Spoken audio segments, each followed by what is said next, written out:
So look, I'm old, right? Y'all know me, man. I'm old. I'm 26, bro. I'm unk age. I'm sorry. But in my unk age, right, I've been trying to figure out why I am the way I am. And by that I mean why I'm so fucked up. The more I think back to, you know, certain things and certain events in my childhood, I'm like, yeah, that fucked me up. I know what niggas thinking. Niggas like, stop traumatized. I know, right? I know. But look, I'm just saying, man, I've been really tackling this shit. And like, I think that making a video about it will really help me. I know I'm setting up the video as if it's gonna be heavy. It's gonna be a comedy. I'm trying to make y'all laugh, I promise. But look, I'm trying to make y'all laugh, I promise. Really, all I'm doing is I'm re-rocking the old trend of YouTubers making fun of like their childhood fears, but I'm recontextualizing it as trauma for the new age, for the Zoomers. You know what I'm saying? For the Zoomers that's more inclined with their mental and shit. You feel me? I'm trying to manipulate y'all into watching my video. I'm gonna just keep it a buck. Is it working? But look, man, I'm gonna start off with some simple shit, some simple like some childhood fear. You guys scared of the cartoon? And then I'm gonna really ramp it up on y'all ass. We gonna get serious. We gonna have a real discussion in this bitch. So all right, man. Look, I'm gonna do three. I'm gonna do three things. And it's all media. It's not like, you know, my mama beat me. She did, but like, you know, it's whatever. We just chopped it up. Oh my God. I thought this was a classy party. But it's all media. I'm gonna start with the little shit, the shit that's like, you know, whatever, and then I'm gonna ramp it up. When we get to number one, it's gonna be like, damn, nigga, you really talk about this? Yeah, I am talking about it, nigga, because it needs to be talked about. All right, but I will give y'all a decent heads up. We will be talking about a serious topic, and I'm a preface it before we really talk about it. But we will be talking about CSA. So just know if you got a problem with that, just know that you know that will be discussed. All right, so number 3 of Fortunate Ramen's childhood trauma: Burger King Recess. Y'all remember that show? Y'all don't remember that show. Y'all young, bro. Y'all some young bulls. Recess was an old show that aired from like the late 90s to the early 2000s. I didn't do no research for this video. I'm just going off the top. Honestly, it ain't even no script. But Recess was this old show I used to watch back in the day, man. If you a young bull and you don't know about it, think of like Craig of the Creek, right? How they got like, it's a bunch of kids playing around, but like the kids got like factions and shit, and it's kind of like tribal or whatever. Recess was like that, but like with less swag. You feel me? Like I like Recess, but Craig of the Creek is better. But Recess, it was cool though. It was a good show. You feel me? It was centered a bunch of kids. You know, they was like stereotypes low key, but it's whatever though. But they had a Halloween episode, right? It was a little anthology where one of the characters was just telling stories, like scary stories about, you know, shit that was going on in the Recess world. Obviously they was all fake in universe, but I'm saying like that's what it was. That's what the episode was about. It was just an anthology about a bunch of little fake little children horror stories. Now you probably thinking, damn nigga, you got scared by that? Bro, I promise you this shit really fucked me up in the head, bro. It was this one story. It was called When Bikes Attack. And it's about this one character, his name Mikey. He was a big dude. He was like a thespian. He liked poetry. He liked acting. He spoke very verbosely. You know, he was the odd man out. Everybody else was like, I think they was like 5th graders or something. But this nigga was talking like he was a grown like theater student. But he had a bike. And he loved this bike. His bike was named Pegasus. And he put everybody stole this shit. I don't know if kids ride bikes anymore, but like everybody used to put a playing card in the spokes of their shit, so this shit would sound like kind of like an engine when you rode it. But he put a little ace of spades in his bike. He loved this bike. And it was a rainy day, right? So all the other kids like, bro, come on, Mikey, bring your ass on with your fat ass, bro. We gotta get to class. But he like, bro, my bike. He like, bro, it's just a bike, my nigga. Leave it outside in the rain, bro. That's where they fucked up. That's where they fucked up at. Because a lightning bolt hits this nigga bike, brings it to life. Bro, it's fucked up because I'm describing this shit, right? I'm describing it. And I genuinely remember how I felt when I saw the episode for the first time. Bro, when I say this shit scared the shit out of me. They go to class. This nigga Mikey, he recites a poem about his bike. He's like, oh, I love my bike. My bike is this, my bike is that. And then the principal walks by the classroom. They look inside or they look outside, and the bike done tangled itself up in the principal. The principal like, who the fuck left their bike out here? Mikey like, I didn't leave the bike in the building. I left it outside in the rain. What the fuck? Out of nowhere, the bike starts rolling on its own. Everybody like, why the bike? How the bike going by itself? And now this motherfucker, he angry. He out for blood. Pegasus want blood, nigga. So the bike start chasing everybody to school. And they running and they really scared. And I'm really scared. I'm like, I don't know, 5, 6. I don't remember how old I was, but I'm in that bitch like this. I don't want the bike to get me. But I swear to God, this shit really fucked me up, bro. But it ain't over though, right? So they chase the bike. They trap the bike in a couple little things. Like the bike is like smashing on the door. Like, you know how the doors got windows. He smashed through the window. They put like a bar in between the spokes of the bike so we can't move, and they run out. Anyway, long story short, the faculty of the school, they had like prison bars installed on the school, which is crazy. It's a crazy implication. It's a Halloween story. It's not real within the universe, but it's crazy to think that they had bars installed. It's an elementary school. Like, it's an elementary school. They got kindergartners in this bitch, and they got bars on the windows, and they locked the door. But anyway, they locked the bike in the school, right? And they like, yeah, we got away from Pegasus, whoopty whoopty. Everybody else bike at the school come to life, and they start chasing them outside the school. That nigga TJ, he like the main character. He like the leader of the main group. He like, look, we about to die, but I mean, our bikes came to life, and I mean, that's pretty sweet. Maybe we're done for, guys, but you gotta admit, our bikes came to life. And that's pretty cool. Yeah. But then, out of nowhere, the school bus pull up, and they're like, oh shit, we saved. The principal like, get on the bus, get on the bus. They get on the bus, and they're like, yo, 3 cheers for the bus driver. Woo, 3 cheers for the bus driver. They pan over. Ain't no fucking bus driver, dude. It wasn't no fucking bus driver. The bus was also brought to life. Bro, when I say I was really scared. Let me tell you to the extent of how scared I was, bro. I had recurrent nightmares about getting chased by a living bike for years. No cap in my rap. I swear to God. Right hand on my heart, right hand to God. I had recurrent nightmares about this fucking random ass Recess episode for years. I think if I had to guess like how many times I've had the same dream about this same episode, this same nightmare, because I wake up in a cold sweat every single motherfucking time. Nigga, I probably had that dream, and I'm not exaggerating. It's not hyperbole, none of that. I swear I had this dream probably like 20 times. I swear. I used to have this shit like once every 3 months. Every 3 months I used to be like, oh shit. And then like the fucked up part is I was low key, and I ain't trying to gas myself up or nothing, but I'm low key, what they call it? Where you can control, I'm a lucid dreamer. Or not, I'm a lucid dreamer, but also I be aware and cognizant of the fact that I'm asleep and that I'm dreaming. Not like I said, I ain't trying to say I'm, Neo from the Matrix and no shit like that. But like, I used to be in my dream like, oh, it's this one again. Fuck, it's this one again.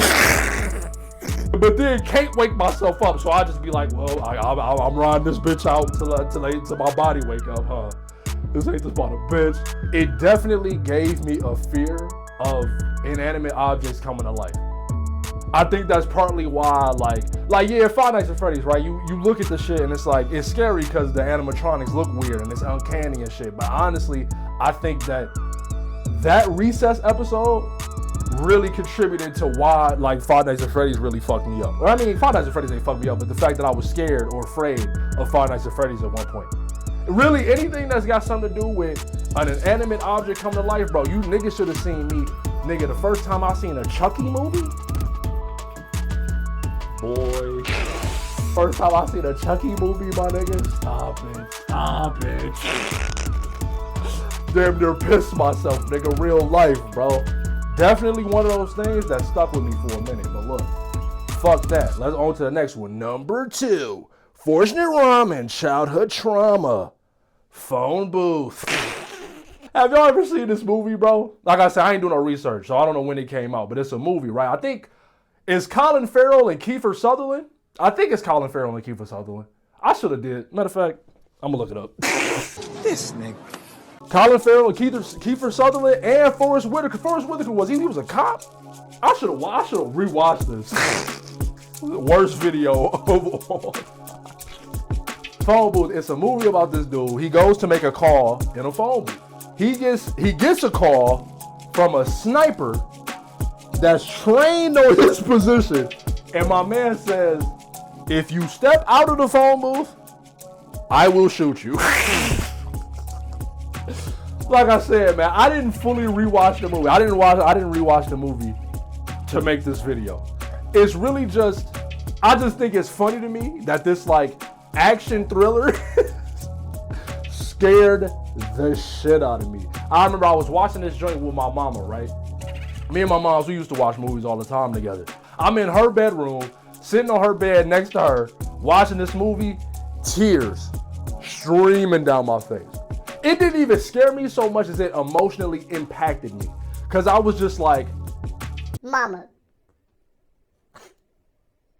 why they won't let him off the phone booth? Why they won't let him off the phone booth? He just wanna go home, Mama. And my mama like, I know, it's a movie though, son, it's a movie. But I think what that movie, like how it impacted me is like my sense of control. I'm not like a control freak, but I like to feel like I'm in control of my own life. You know what I'm saying? My own actions. I like to have the freedom to be able to like do what I want to do. I don't like feeling like I'm beholden to somebody else's like control. So I think this movie just really like amplified that. Cause I'm like, if this nigga want to leave the fucking phone booth, why the fuck can't he leave the phone? If this nigga want to leave the phone booth, why can't he leave the phone booth? And it made me so emotional that I cried. And now, like, on some real talk shit, whenever I feel like I'm not in control or my control is being stripped away from me as far as my life and what the fuck I want to do, what I'm going through, I feel like I'm in that phone booth with Colin Farrell and Kiefer Sutherland is aiming down on me and he about to shoot me in my motherfucking head. And I'm like, nigga, let me out this motherfucking phone booth. But yeah, I don't got too much insightful commentary about the movie because I didn't rewatch it. Honestly, I didn't want to. Matter of fact, I think I wanted to and I couldn't find it. Yeah, I'm looking. Yeah, this shit was on Amazon Prime for like $3. I wasn't about to pay for that shit. And I know what you're thinking. Why you ain't do some One Piece Luffy shit? You don't give a fuck. All right, but look, now we about to get into some serious shit. Some honest to God serious shit. Like I said, trigger warning for there's gonna be some light mentions of CSA. I'm not gonna get too deep with it, but the number one final Fortunate Ramen childhood trauma horror event, the movie Sleepers. Now look, Sleepers is a fucking fantastic movie. It's one of my favorite movies of all time, real shit. It might be top 10, maybe top 5. I love this movie. It's a movie about these kids. It was 4 kids that all grew up in New York. And they was just some, you know, some roughhousing ass white boys, you feel me? They used to get in the shit. They was some Italians. I don't remember if they was all Italian, but I think like at least two of them was Italians. I don't know if the other ones was Italians, but they was just some kids, some Catholic kids. They was just chilling, man. They was just chilling. And they used to get into trouble. They used to get into some hijinks, some little activities, whatever, right? So one day they like, fuck it, man. We want some free hot dogs. Let's go down to the hot dog man cart and just fuck with him. Let's just fuck with him. You know what I'm saying? On some funny shit. Like let's go act. We gonna send 2 niggas to act like they want some hot dogs. Then we gonna send another 2 niggas to steal his cart, and then we gonna push the cart into the subway. It's gonna be really fun. Oh shit.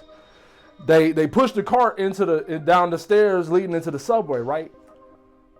And they sort of kind of like kill the nigga.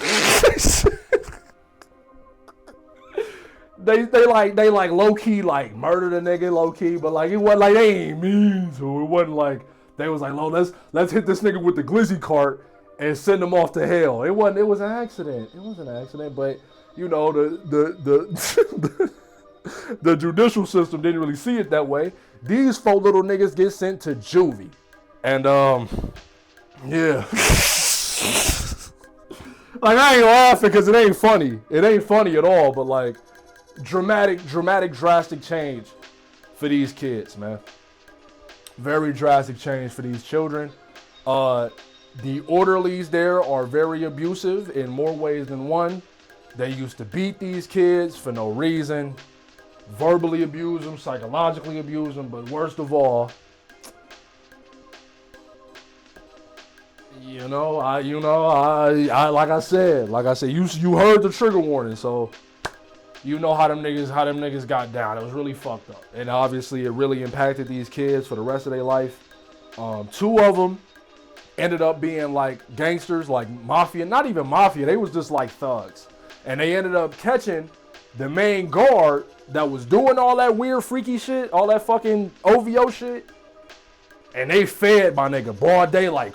They caught him eating dinner and was just like, bring, let it loose on his. I mean, fair, nigga. Like I would have did the same shit. Then the other 2 kids, for the rest, obviously they aged up. It's a long ass movie, and it's a time skip. They adults at this point. The 2 kids, they find the main guard, played by Kevin Bacon, by the way. Crazy. Kevin Bacon, you took that job? I mean, I guess if you telling a story, somebody got to play the main pedophile, but like at the same time, you wouldn't catch me being the main pedophile. I wouldn't even be a side pedophile, but you know, that's just me though. I ain't an actor. But yeah, they fed this nigga Kevin Bacon. They shot his ass. Then the other 2 kids, one of them was a lawyer. I forget what the other one was. I didn't rewatch this movie. I've seen the movie like 10 times because I love the movie, but I don't remember the particulars. Anyway, the rest of the movie is about the other 2 kids trying to collect evidence and collect statements from kids, that were in the system with them to help get them to help them beat the body. And it's a good movie. I recommend that you watch it if you can handle, and like, it's obviously you don't like see it. You know what I'm saying? You don't see it happen, but like it get crazy, which is why it fucked me up as a child, bro. Real life. It really, like this one, like I said, this is number 1, childhood trauma. So obviously this one really fucked me up, but like, I'm gonna be honest, man. I grew up in Detroit, Michigan. And I'm not trying to portray myself as being a thug, bro. I'm in this bitch wearing a Hello Kitty hoodie.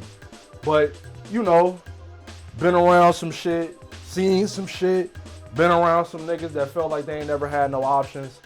And, succumbed to certain lifestyles that, didn't end up too positively for them. I think the main contributing factor to me not joining up, you know what I'm saying, and like and falling into those pitfalls like some of my peers.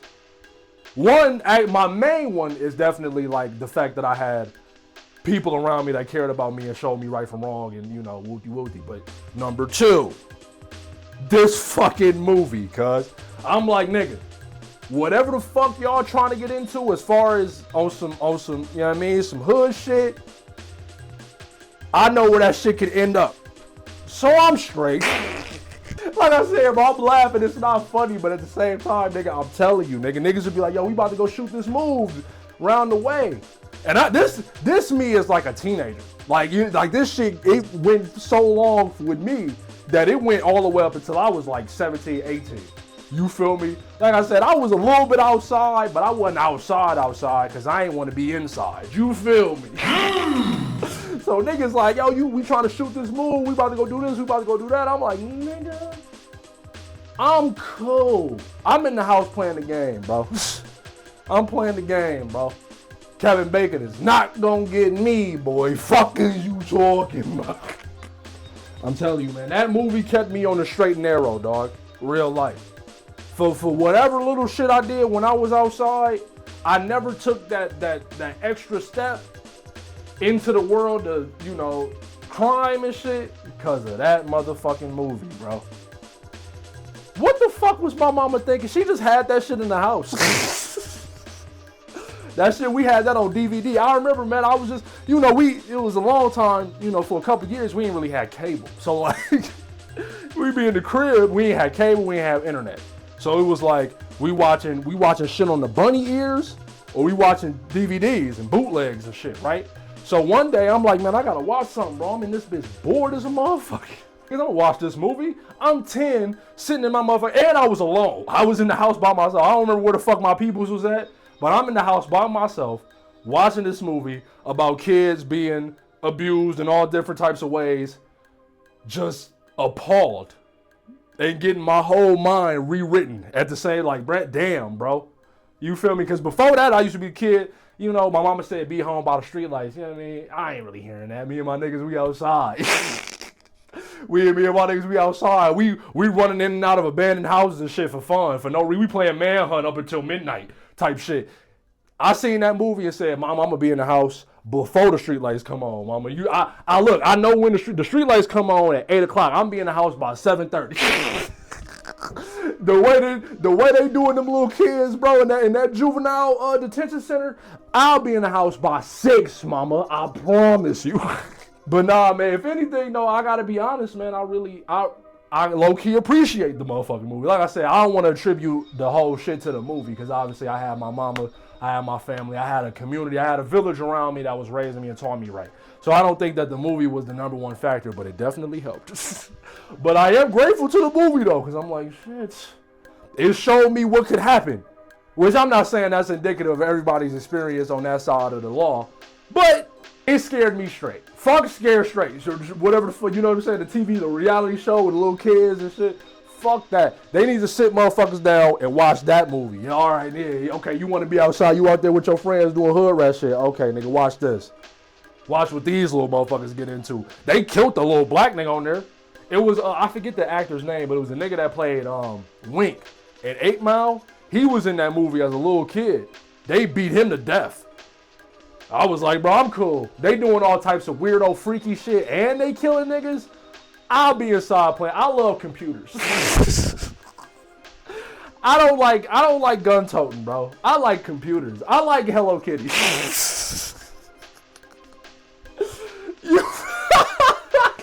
But yeah, man, they're my top 3 like childhood fears, childhood traumas, the things that really fucked me up as a kid and informed how I grew up and how my mind worked today.